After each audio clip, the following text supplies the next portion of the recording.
Traders, how are you? कैसे हैं आप लोग? Very good morning to all the traders. Thank you Shinde ji, Shinde brothers, ये आप लोग रेगुलरली कमेंट कर रहे हैं, रेगुलरली व्यूवर्स है हमारे चैनल के। तो मैं आप सभी लोगों को थैंक्स देना चाहूँगा जो लोग लाइक कर रहे हैं, सब्सक्राइब कर रहे हैं, कमेंट्स कर रहे हैं। सर मैक्सिमम कमेंट आप लोग क्यों नहीं करते हैं, मेरे को समझ में नहीं आ रहा।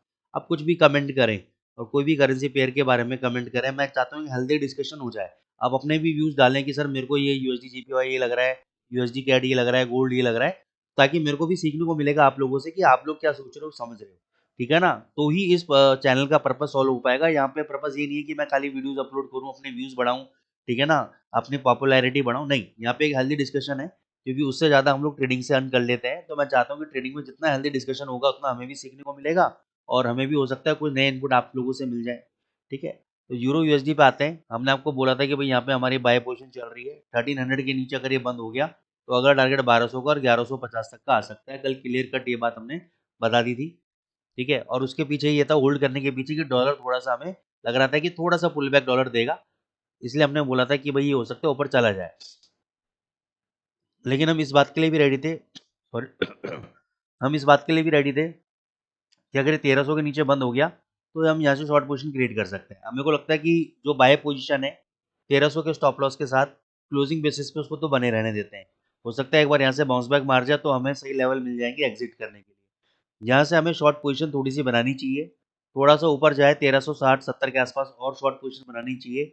और फाइनल स्टॉप लॉस हमें ये वाला, ये हाई लेना चाहिए। अगर इसके ऊपर बंद हो गया कैंडल 2 घंटे का तो उसके हाई के ऊपर फिर डबल से बाई कर लेंगे, नहीं तो हम शॉर्ट पोजीशन में बने रहेंगे। अब मैं ऐसा क्यों बोल रहा हूँ, क्योंकि डॉलर इंडेक्स में अगर आप देखोगे ये वापस से तेजी बनाने लग गया है, लेकिन कॉन्सेप्ट क्या है, ये प्रीवियस रेजिस्टेंस के आसपास आ गया, प्रीवियस रेजिस्टेंस के आसपास आ गया। अब कॉन्सेप्ट ये है कि क्या ये इस रेजिस्टेंस से वापस नीचे जाएगा। अगर ये नीचे जाएगा तो यूरो पुल बैक देगा आपका ऊपर, यूरो पुल बैक देगा। लेकिन ओवरऑल जो डायनेमिक है वो मेरे को अभी स्ट्रॉन्ग नजर आ रहे हैं, इसलिए मैं आपसे कह रहा हूँ कि बाय तो बने रहने दो और शॉर्ट पोजीशन ले लो। ऊपर बाउंस बैक मारेगा तो एवरेज करेंगे हम स्टॉप लॉस के साथ। स्टॉप लॉस हमारा 1425 का स्टॉप लॉस है क्लोजिंग बेसिस पे।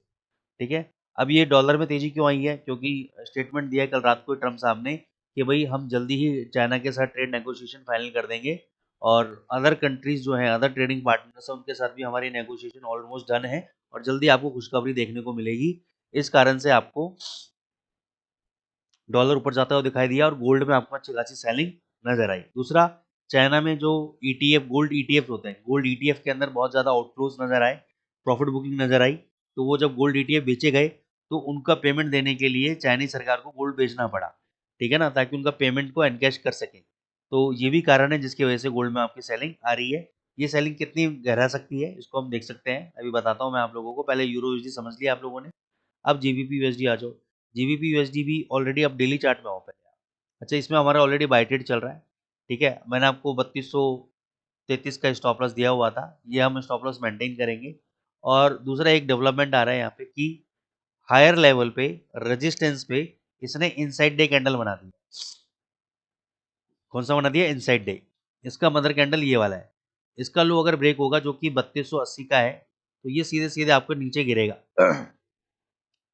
तो आपको करना क्या है, अगर 2 घंटे का कैंडल 3280, अब ये मैं ये लेवल लेवल नहीं ले रहा, मैं ये ले रहा हूँ 3280 ये वाला। अगर इसके नीचे 2 घंटे का कैंडल बंद हो जाता है तो आप शॉर्ट पोजीशन बना सकते हो, और बाउंस बैक पे भी बना सकते हो, या अभी चाहो तो अभी भी बना सकते हो शॉर्ट पोजीशन। यहाँ से ऊपर दोबारा 34 हो जाएगा तो और ऐड करना है हमें पोजीशन शॉर्ट में। क्यों? क्योंकि यहाँ पे क्या बना रहा है, डेली पे इनसाइड डे बना दिया है। अब अगर ये इनसाइड डे काम कर गया तो डेफिनेटली 3120 तक नीचे गिरेगा, 3120 तक नीचे गिरेगा। तो यहाँ पे बड़ा गेम प्लान करना है, बाय पोजीशन बने रहने देना है, और शॉर्ट पोजीशन भी धीरे धीरे करके बनाते रहना है। क्वांटिटी कम रखना, क्योंकि अभी सिचुएशन ऐसी है, ट्रेंड क्लियर हो नहीं रहा है, एक दिन बाय एक दिन सेल ऐसी सिचुएशन बन रही है। ऐसी सिचुएशन के अंदर या तो अवॉइड करो या फिर थोड़ा सा पोजीशन को हल्की रखो। गोल्ड पे हम लोग आ जाते हैं।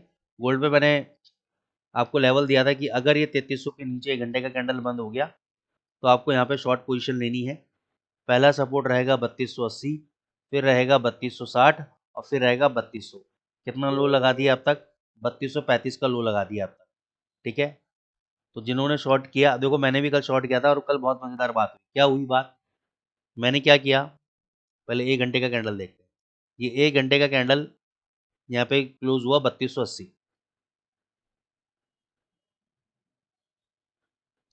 ठीक है, 3300 के नीचे क्लोज हो गया था। अब मैं इसको देख रहा था क्योंकि क्या था, सपोर्ट लेवल नज़दीक में था। अब दूसरा मैंने क्या इसके अंदर एक एनालिसिस बनाया, डेली चार्ट पे आओ। अब ये देखो, ये एक मदर कैंडल है और इसके अंदर कितने सारे इनसाइड कैंडल है, कितने सारे इनसाइड, तो इसको बोलते हैं कॉन्ट्रैक्शन इन वॉलिटिलिटी। तो मेरे को पता था कि अगर एक तरफ फटा तो ये बहुत भयंकर मूवमेंट देगा। अब ये देखो नीचे की तरफ फट गया है, क्लोजिंग दे रहा है नीचे की तरफ। अगर आज ये पूरे दिन इस लो के नीचे क्लोज दे देता है और इसका लो टूटता है तो ये 3000 तक गिर सकता है। कहाँ तक गिर सकता है? 3000 तक गिर सकता है ये, बहुत आराम से। ठीक है ना। कंडीशन क्या है कि इस कैंडल के लो के नीचे क्लोज होना चाहिए। इस कैंडल का लो है आपका 3260, 3260 के नीचे डेली चार्ट पे क्लोज होना चाहिए और कल के दिन उसका लो ब्रेक होना चाहिए, तो 3000 तक डेफिनेटली गिरेगा ये। ठीक है ना, क्योंकि ब्रेकआउट दिया है, बहुत बढ़िया मदर कैंडल्स ने ब्रेकआउट दिया। लेकिन सेलिंग में हमें क्या लगता है कि हमने इतनी तेजी देख ली कि सेलिंग करते हुए डर लगता है हमें। ठीक है ना। तो मैं आपको क्या बता रहा था, मैं आपको बता रहा था कि मैं थोड़ा देख रहा था कि मैंने, अब ये जैसे इसने यहाँ पे लगा कि नीचे जा रहा है, तो मैंने क्या किया 3270 के आसपास मैंने शॉर्ट करा, 3267 का इसने लो लगाया और ऊपर भग गया। मेरा स्टॉप लॉस क्या था, ये वाला हाई। मैंने कहा इसके ऊपर अगर ये कैंडल बंद हो गया 15-15 मिनट के दो, तो मैं निकल जाऊंगा और लंबा ट्रेड लूंगा मैं। मैंने, यकीन मानना आप, ये बाय गॉड ग्रेस है, मतलब मैं ये नहीं कह रहा मेरी कोई कलाकारी है, भगवान की कृपा है।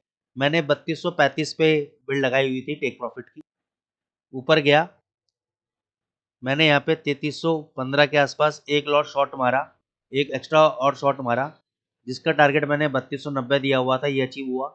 फिर ये जो शॉट मारा हुआ था ये भी नीचे 3235 पे जब गया तो मेरा ट्रेड एग्जीक्यूट नहीं हुआ। सुबह जब ये बाउंस बैक देने लगा तो फिर मैंने 3252 के आसपास इसको इसको रफ कर लिया। सुबह उठा, मैंने देखा 3252 चल रहा है और मेरा बिड एग्जीक्यूट नहीं हुई है, तो मैं 3252 पे निकल गया। ठीक है ना। अब आज के लिए क्या बनता है,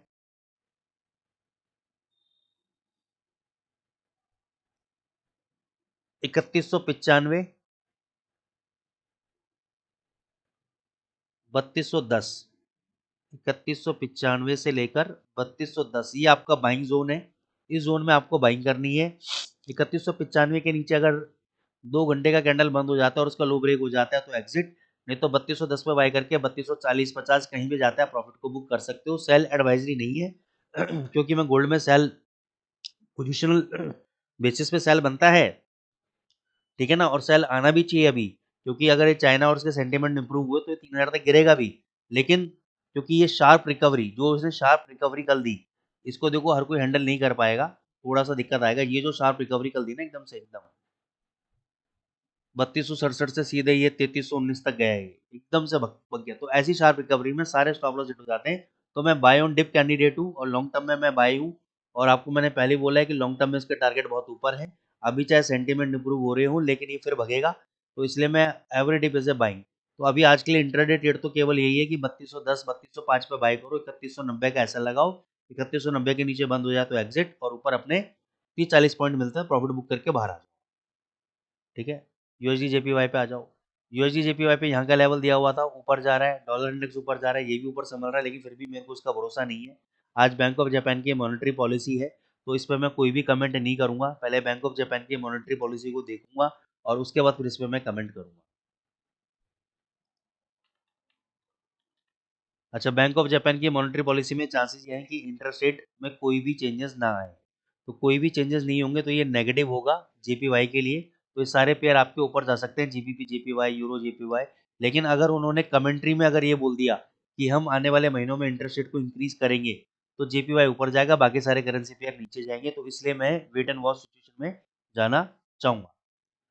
तो इसलिए मैं आपको रिक्वेस्ट करूंगा कि bank of Japan monetary policy कुछ देर में आने वाली है, तो उसके लिए आप अभी तैयार रहें। और आ तो नहीं गई है क्या, मेरे ख्याल से आ तो नहीं गई है अभी, तो तैयार रहें और आप उसके बाद ही डिसीजन लें इसके अंदर।